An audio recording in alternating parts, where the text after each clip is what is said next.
A Lady Gaga, como muitos artistas, muitos grandes nomes do show business, tem problemas psicológicos relacionados à ansiedade e depressão. Nesse vídeo a gente vai ver a Lady Gaga falando um pouco sobre isso, de saúde emocional e as formas que ela encontrou para lidar melhor com isso. E eu vou aproveitar para usar isso como um gancho para falar um pouco sobre as diferenças que um psicólogo deve ficar atento na hora de trabalhar com a saúde emocional do seu paciente. Alguns detalhes da personalidade, da sua constituição emocional e intelectual também devem ser levados em conta. E aí eu vou puxar algumas coisas que a Lady Gaga vai falar para fazer pontuações nesse sentido. Muitos detalhes precisariam ser levantados, mas dá para a gente fazer alguns comentários baseados no que ela própria vai dizer aqui e nessa imagem geral que todos temos sobre ela. Bom, ela começou sendo perguntada sobre que tipo de inteligência emocional ou inteligência social ela desenvolveu para lidar melhor com as turbulências da sua carreira e da sua vida. How do you use emotional and social intelligence to reach those goals of a kinder and braver world? And when did it happen for you? A kinder and braver world. Well, I guess, we're still working on that, right? Could you ask me that question again? I guess I want to know how... Logo no início eu percebo uma coisa interessante. Talvez ela seja uma pessoa distraída, talvez ela tenha um problema até de déficit de atenção. Você vê que a entrevistadora fez a pergunta e a Lady Gaga não prestou atenção direito, pediu para ela repetir a pergunta. E enquanto ela repetia, a gente via no rosto dela a expressão de que estava fazendo uma força para prestar atenção nessa segunda vez. How you use emotional and social intelligence to try to get to those goals. Okay. Why is it a key prism to look at Okay, this? so this is how I do it. I have some sort of anxiety, depression, something that's changed my whole life. I take antidepressant medication for it. I have tried to get off of it. My doctor always tells me not to, that it's not safe for me to. Whenever I've tried to, I've gotten very neurotic, manic, sick. So I have had to study all different types of ways. Bom, aqui ela não menciona a psicoterapia, né? Ela falou só de médico e medicamentos. É muito comum as pessoas que têm um problema de ansiedade ou depressão ficarem só com o psiquiatra e cometerem o erro de não procurar psicoterapia. Você vê que ela, por exemplo, não sabe dizer nem o que ela tem. Ela falou depressão, ansiedade, alguma coisa que eu tenho, neurose, sei lá, qualquer coisa. Porque isso não está bem esclarecido para ela, porque parece que psicoterapia ela não fez, né? Essa parte é muito importante num trabalho de recuperação da pessoa. Em psicoterapia a gente chama de psicoeducação, que são orientações que a gente dá ao paciente a respeito do seu próprio quadro, para que ele tenha uma noção melhor de o que ele tem, né?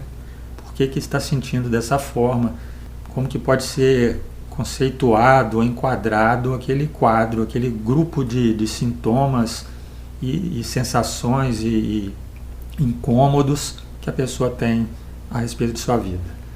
But I was thinking to myself, why is it that I have to dig into all these different areas to figure out how to function? I started looking into Ayurvedic medicine.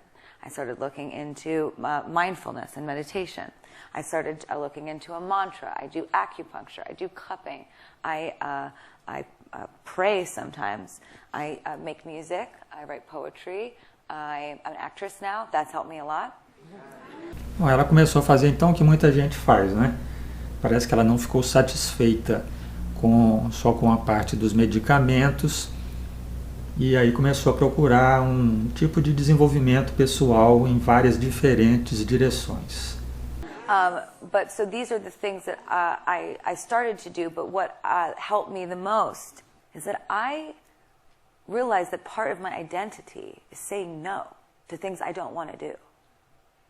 And you are all in school and you all have a lot of teachers and a lot of people around you that tell you all day what you have to do, but it is your right to choose what you do and don't do. It is your right to choose what you believe in and what you don't believe in. It is your right to curate your life and your own perspective. Ela está dizendo aqui que uma das coisas que mais a ajudou foi quando ela percebeu que ela não tinha que aceitar tudo que lhe era sugerido, direcionado ou imposto. Ou seja, ela aprendeu a dizer não. Dizer não, né? Ou seja, recusar alguns trabalhos, né? Teria que saber com detalhes para que ela passou a dizer não, né? Para que propostas, para que trabalhos. Claramente dá para entender que eram coisas que antes ela aceitava assim meio por imposição dos outros e que ela começou a refletir melhor e recusar. Isso aí fez com que ela começasse a evitar ter certas frustrações, certos arrependimentos, fazer certas coisas que não eram condizentes com ela e que antes ela fazia. You are not here to be a puppet for Yale. That's not what they want. Am I wrong? That's not what they want. Aqui ela falou um negócio meio estranho que eu não entendi, né? O que ela quer dizer com ser fantoche de Yale. Yale é uma universidade. Será que ela está se referindo lá à medicina, à psiquiatria, aos medicamentos? Eu iria fazer uma pergunta para entender melhor o que ela quis dizer com isso. Isso é importante a gente frisar. Uma conversa do paciente com o seu psicólogo não é uma conversa igual de uma pessoa que está sendo entrevistada. E não é igual uma conversa de você com o seu amigo. O psicólogo tem que fazer interrupções, ou se ele não quiser interromper naquele momento, ele faz ali uma anotação para ele voltar naquilo depois, né? Não se esquecer. Ele tem que ir fazendo acréscimos de perguntas para entender bem o que a pessoa está falando. Senão ela fala uma coisa, você entende outra ou você não entende nada. What they want, I believe, is a thoroughbred kind of passion. And that comes from an extreme amount of integrity and knowing who you are. And I have had to make decisions like, why am I unhappy? Okay, Stephanie Gaga hybrid person, why are you unhappy? Why is it that you want to quit music a couple years ago? I was like, well, I really don't like selling these, fragrances, perfumes. I don't like wasting my time spending days just shaking people's hands and smiling and taking selfies. It feels shallow to my existence. I have a lot more to offer than my image. I don't like being used to make people money. I feel sad when I am overworked and that I've just become a money-making machine and that my passion and my creativity take a back seat. That makes me unhappy. Isso que ela está falando agora, né? A gente pode colocar isso com a seguinte terminologia: buscar a descoberta dos seus propósitos, dos seus valores, né? Aquilo que norteia, ou pelo menos deveria nortear a sua vida e talvez não esteja norteando, por isso que você está se sentindo mal. Por isso que em certo momento ela pensou em parar com a carreira. Tinha alguma coisa acontecendo com a carreira dela que não estava agradando, porque não estava alinhada com seus valores. Ela não estava agindo profissionalmente em consonância com seus valores. E isso ganha uma relevância muito maior quando se trata de uma pessoa famosa que os seus atos têm influência sobre milhões de pessoas no mundo todo, né? Ou seja, a pessoa fica sentindo que aquilo que ela está fazendo está influenciando de forma errada milhões de pessoas. De forma errada porque não está de acordo com seus valores. So what did I do? I started to say no. I'm not doing that. I don't want to do that. I'm not taking that picture. I'm not going to that event. I'm not standing by that because that's not what I stand for. And slowly but surely I remembered who I am. And then you go home and you look in the mirror and you're like, yes, I can go to bed with you every night. Because that person, I know that person. That person has balls. That person has integrity. That person has an opinion. That person doesn't say yes. That person doesn't get a text from somebody and say, oh my God, they wrote this and they sent this emoji. Should I write this back? What do you think? Is that okay to say? Então aqui ela fez um desenvolvimento pessoal, né? Aparentemente por iniciativa própria, porque ela não menciona nenhum psicólogo, nenhuma terapia. O desenvolvimento contra ser levada pelas circunstâncias da vida, pelas influências e exigências do mercado no qual ela atua, influências e exigências dos empresários, dos contratantes, dos patrocinadores, da mídia, tudo isso direciona a pessoa e ela estava sendo levada por esse fluxo. E aí, em certo momento, ela descobriu que ela não precisa fazer isso, que ela pode dizer não para muitas coisas. Agora, eu quero acrescentar aqui que isso que ela diz que descobriu por si mesma, né, é uma linha de atuação de psicoterapias. Quando você percebe que o paciente tem um perfil mais ou menos igual a esse dela, que mais adiante eu vou dizer qual é, né, em linhas gerais, você pode lançar mão dessa linha de psicoterapia que vai para esse lado de ficar discutindo os valores das pessoas. Eu me lembro aqui de pelo menos 2 escolas que fazem isso. Uma é a ACT, terapia de aceitação e compromisso, e a outra é a terapia racional emotiva de Albert Ellis. Are they going to like me if I say that? Should I say something different? This is the age that we live in. We're not actually communicating with each other. We are unconsciously communicating lies. I want to explode that today and break that with all of you as much as possible. And hello.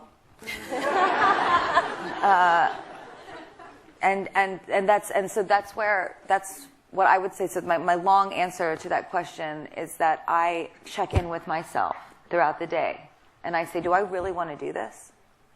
And if the answer is no, I don't do it, and you shouldn't either. Então, nesse momento, né, vamos supor que essa paciente chegasse para mim, não lá atrás, quando se sentiu perdida, mas que chegasse agora, dizendo que já encontrou aí a solução. Eu iria investigar quanto que essas conclusões dela realmente a ajudaram. Porque às vezes a pessoa faz uma declaração dizendo que descobriu a resposta, sendo que ainda tem muita coisa para ser descoberta. Ela está querendo ressaltar essa parte do que ela descobriu, mas não está ressaltando o que falta ser descoberto, né? Isso seria o meu papel. Eu iria procurar saber o que, em termos de dilemas existenciais que ela tem, o que não foi alcançado ainda com essa medida que ela lançou mão, de aprender a falar não para as coisas. O que ainda ficou para trás. E também em que extensão ela está conseguindo fazer isso que ela decidiu. Será que ela está conseguindo falar não para tudo, ou ela conseguiu falar para algumas coisas e outras ela ainda está no estágio antigo?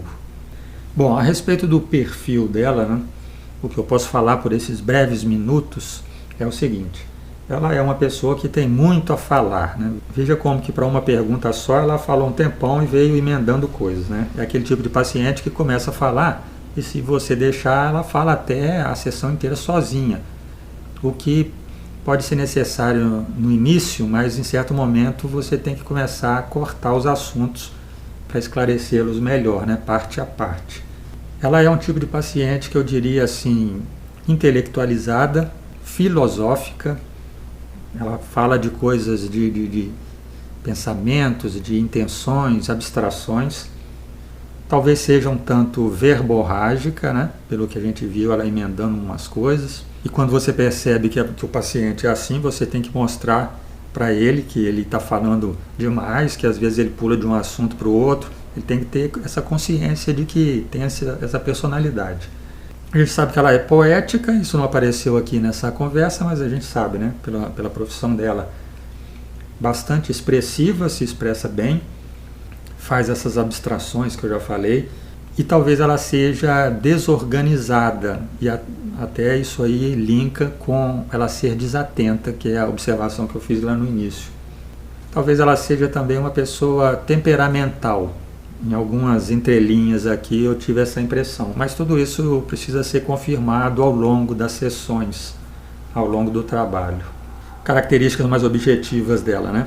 Ela é uma pessoa pública muito famosa, então ela está sujeita à exposição, ela está sujeita a responsabilidades maiores, porque o que ela fala tem muito peso, muita repercussão. É uma pessoa de muitos compromissos, uma pessoa que tem que viajar muito, vive em diversas cidades, vive em ônibus, em aviões, em hotéis, o que desestrutura as suas rotinas, e está sujeita a muitas cobranças porque tem negócios em várias áreas, né? E é uma pessoa de muitos recursos financeiros. Se você precisar de alguma coisa que ela precise fazer, alguma atividade que precisa ter gasto, dispêndio, ela tem condição de fazer. Bom, eu espero que vocês tenham gostado dessa exemplificação de como é um tratamento psicológico aplicado ao caso de uma pessoa famosa. Quem gostou, se inscreva no canal e até uma próxima.